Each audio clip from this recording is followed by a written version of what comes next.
La harina de trigo es la harina obtenida por la molturación del grano de trigo, Triticum asepticum, o la mezcla de este con el Triticum durum en la proporción de un máximo del 20% de este último. Es uno de los alimentos más antiguos que el ser humano ha consumido y está presente en muchos ámbitos de nuestra vida. La harina forma parte de la base del pan. En este trabajo vamos a conocer su historia, características, proceso de elaboración, clasificación, parámetros de calidad, defectos que puede presentar la harina y aspectos nutricionales.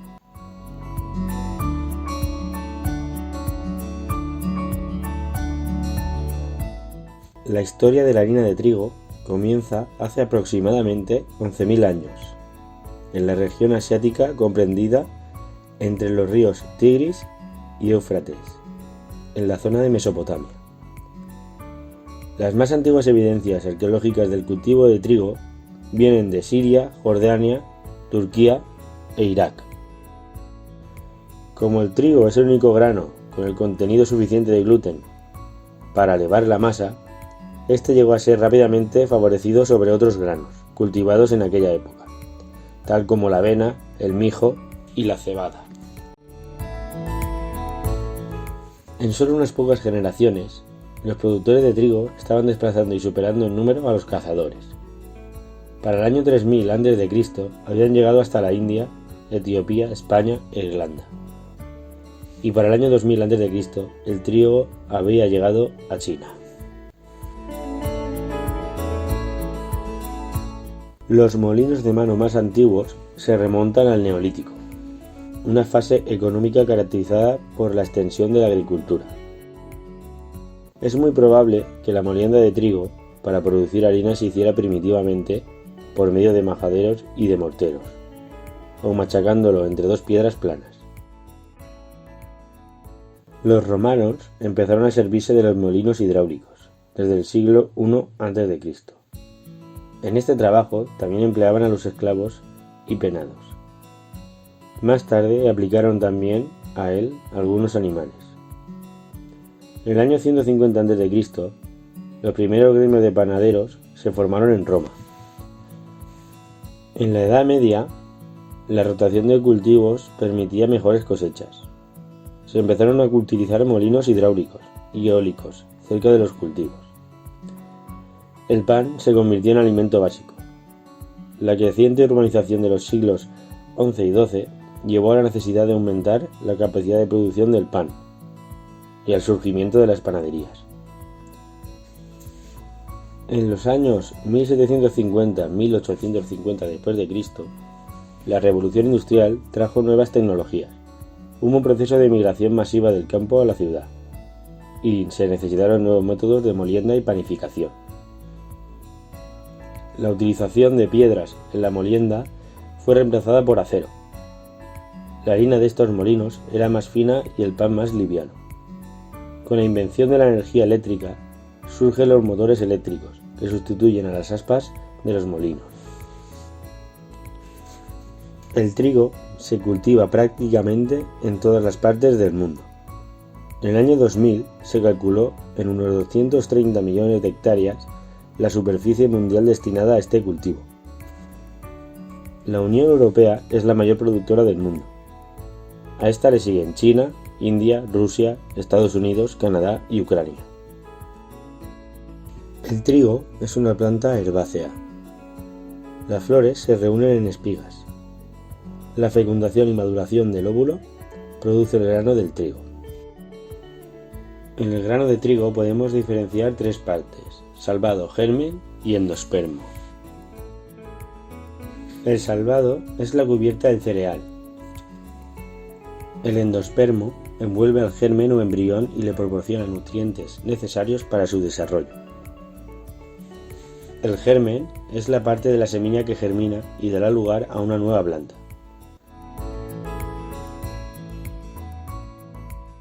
Recepción e inspección. El trigo recibido se clasifica según sus cualidades y propiedades. y se realiza una prelimpieza, donde se retiran las impurezas más gruesas del trigo, como cuerdas, clavos, piedras y objetos extraños, para que el almacenamiento se realice en las mejores condiciones.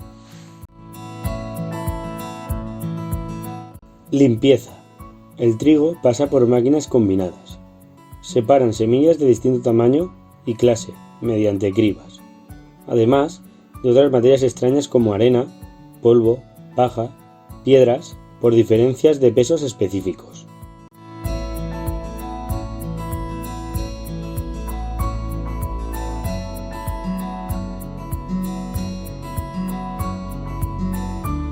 Acondicionamiento. A continuación, pasa a un canal de aspiración con recirculación de aire para retirar todas las impurezas producidas. El acondicionamiento del trigo consiste en aumentar la humedad del grano a la óptima para ser molido.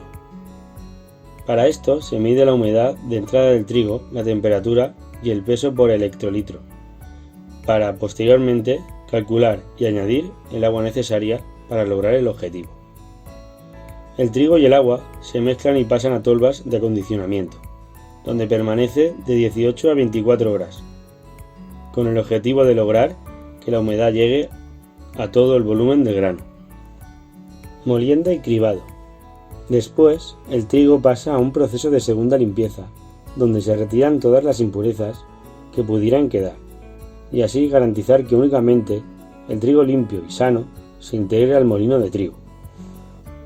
La molienda de trigo consiste en separar la parte del grano salvado de la parte interior, el endospermo, para después reducir este a un tamaño adecuado que llamaremos harina. Este proceso se realiza en línea y a manera de reducción gradual. Primeramente, el grano pasa por una serie de pasos llamados trituradores, que tienen como finalidad hacer la separación de las partes. Una vez obtenido el endospermo, se hace una clasificación de una amplia gama de partículas para después enviarlas a los pasos de reducción y compresión para obtener la mayor proporción de harina. El transporte entre cada uno de estos pasos se realiza de manera neumática para garantizar el control sanitario. Cribado.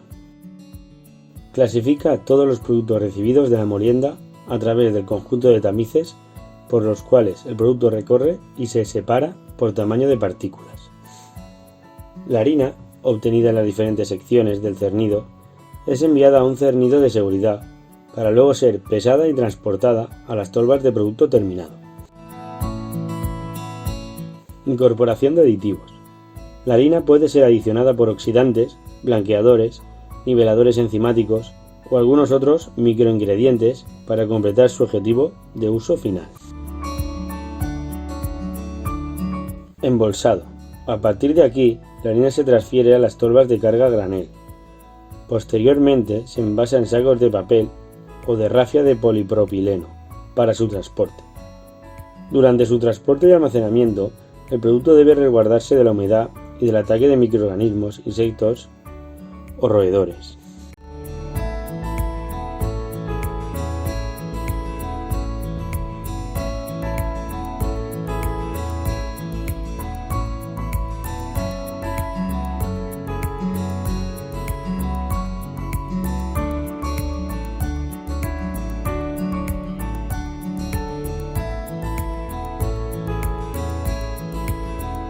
Hidratos de carbono, 70-75%.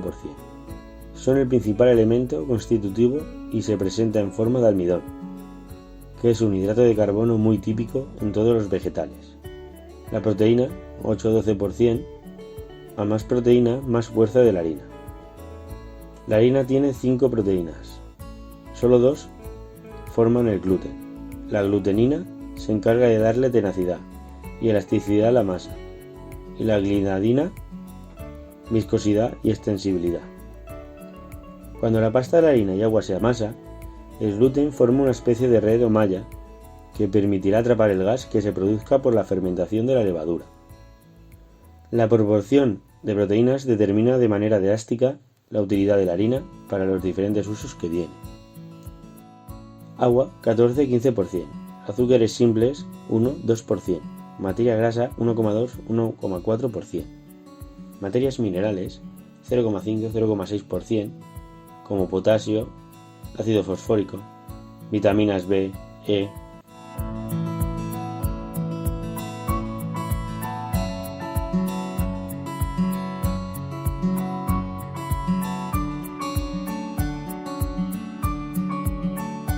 Densidad. Oscila entre 500 gramos litro a 800 gramos litro.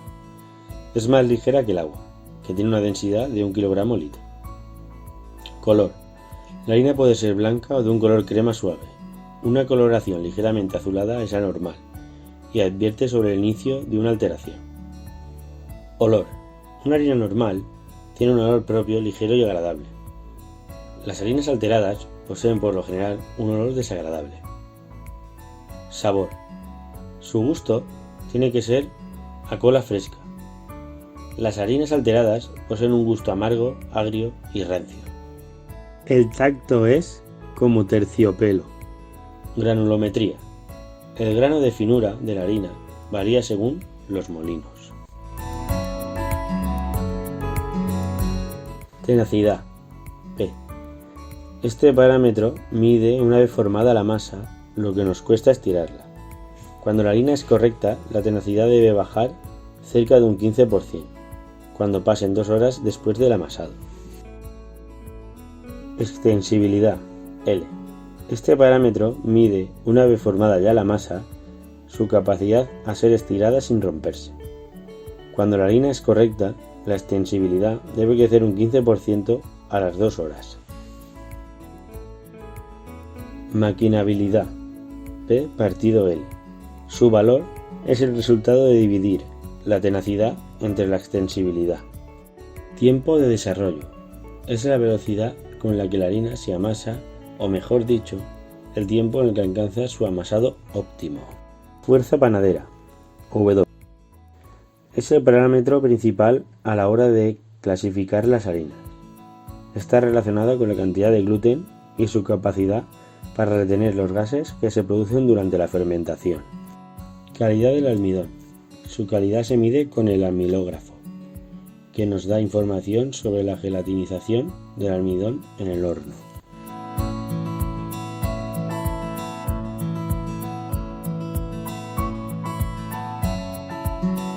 La clasificación más utilizada en Europa se basa en la cantidad de gluten o proteínas que tiene la harina y según esto podemos encontrar: harina extra fuerte. Se caracteriza por tener un alto porcentaje de proteínas, sobre un 13%. Se obtiene a partir de trigo duro y se utiliza fundamentalmente para la elaboración de pastas alimenticias. Harina fuerte. El porcentaje de proteínas está entre un 10 y un 12% y se utiliza para la elaboración del pan. Harina débil.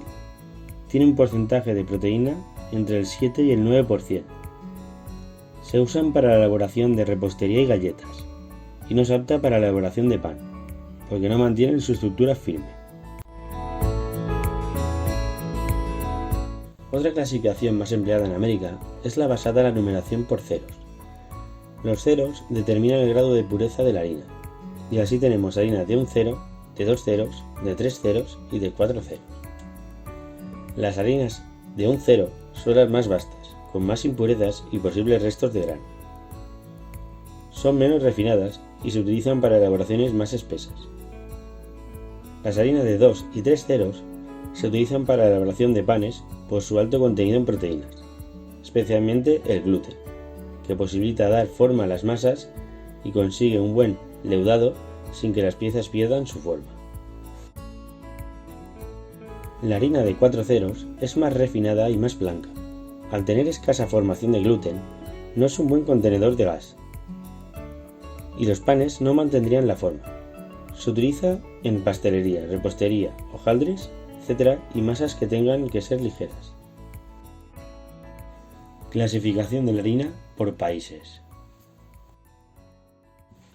En España, la harina se clasifica por la fuerza, W, en función del porcentaje de proteínas o contenido de gluten, y por tasa de extracción, que indica qué tan integral es. Harina floja. fuerza entre 100 y 140.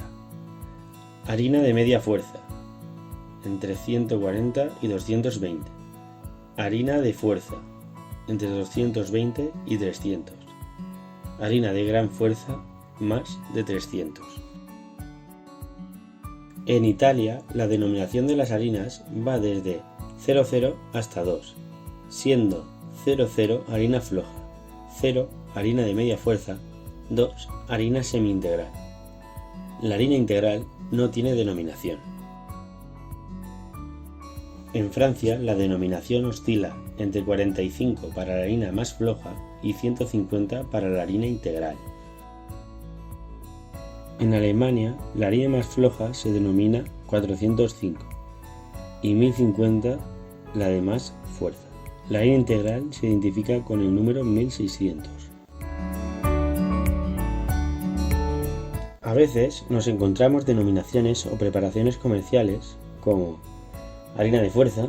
Esta harina se llama así debido a la fuerza que hay que realizar para amasarla. Es rica en gluten, por lo que retiene mucha agua y forma masas consistentes y elásticas. Se utiliza sobre todo para realizar la pasta, el pan y algunas recetas de repostería. Harina de tempura. Se utiliza mucho para preparaciones japonesas y es perfecta para los rebozados. Está compuesta de harina de trigo, almidón, levadura y yema de huevo en polvo. Harina leudante o de repostería. Es un tipo de harina a la que se le añade un producto leudante, como la levadura en polvo, que sirve para aumentar el volumen de productos que van a ser horneados. Los defectos más frecuentes que tienen las harinas podemos clasificarlos en harinas inadecuadas, falta de fuerza, la masa es débil y poco resistente a la presión de gas, poca tolerancia, exceso de fuerza, requieren un tratamiento especial que modifique la fuerza final de la masa. Harinas desequilibradas. La relación que existe entre la resistencia que ofrece la masa al ser estirada y la capacidad para dejarse convertir en lámina o dejarse estirar es el término que empleamos para definir el equilibrio de las masas. El equilibrio de la harina lo conocemos como la relación de maquinabilidad. Tenaces son aquellas que durante el amasado dan la impresión de que nunca llegan a amasarse. Extensibles son aquellas que durante la fermentación desarrollan caída. Incorrecta actividad enzimática. Baja actividad enzimática. Las harinas españolas son normalmente deficientes en enzimas alfa-amilasa. Esto quiere decir que los valores de índice de caída son superiores a 300 segundos, cuando lo correcto es lo comprendido entre 250 y 300 segundos. Esta deficiencia conlleva la falta de azúcares durante la fermentación. Exceso de actividad enzimática. Cuando el trigo contiene un alto grado de humedad, hecho que ocurre cuando se moja antes de su recolección, se provoca la germinación. Este fenómeno hace aumentar el contenido de enzimas alfa-amilasa, lo que provoca que aumente el índice de maltosa, que el gluten sea parcialmente alterado y que disminuya la fuerza y la capacidad de desarrollo de la masa. Harinas con degradación. Es frecuente, también, que las harinas españolas presenten anomalías de degradación, debido principalmente al ataque de un parásito al trigo, denominado garrapatillo. Este ácaro, que se alimenta del grano de trigo en fase lechosa, es decir, cuando aún no ha granado, es portador de una enzima llamada proteasa. Es un antioxidante natural, gran aporte de vitamina E, gran contenido en fosfolípidos, aporte de zinc y vitaminas B, aporte de magnesio y vitamina F, alto contenido en ácidos grasos esenciales, ácido linoleico u omega 3, alto porcentaje en proteínas e hidratos de carbono. Es un alimento sin colesterol, lo cual es beneficioso para nuestro sistema circulatorio y nuestro corazón. Al no tener purinas, es un alimento que pueden tomar aquellas personas que tengan un nivel alto de ácido úrico.